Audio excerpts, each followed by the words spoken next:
I mean, I'm not opposed to the idea of leveling this out so that you could irrigate more effectively. I don't think it would Mhm. cost very much to get and I don't know if you would lose much in terms of your soil health because if you don't have anything in there. But a couple things that kind of come to mind is um, uh, one of the things that, I mean, it's kind of hard to do if they cut all these trees down, but if you can go and find, a patch of forest somewhere in the area that that has existed for a while. Just trying to find some, like, say for example, like, over in if you could go down to an area like this,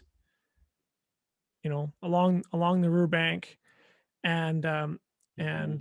you just walk around in there and take a look and observe the soil, and observe the temperature differential outside. If you go out on a really hot day and walk into the forest there, it'll be a 15, 20-degree difference in temperature. It'll be dry outside and very humid inside, and there's probably several inches of really nice topsoil that this forest has built, um all along this river edge here. And then if even though you're just a few a kilometer away, um the essentially what I'm getting at is we want to mimic kind of the healthiest climax ecosystem in your area.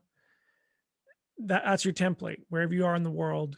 Is find kind of whatever nature has done, like the most productive, the highest topsoil, the most biodiversity, the greatest overall production. And they might not be trees or plants or animals that are exactly functional for our needs. We can't eat cottonwoods. We might use them for firewood or something like that. But we can look at those species as as a template.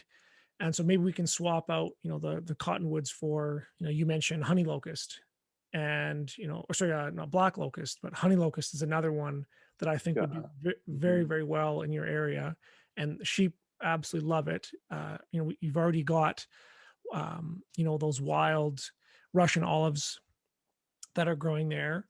And again, like, those are things that, like, they're weeds. Like, you don't have to do anything to them. They're just growing on their own. And so if you were to walk away from your property for 100 to 200 years, and you could and it's the water could still kind of get there, it would naturally progress towards the forest that's over on that other side there.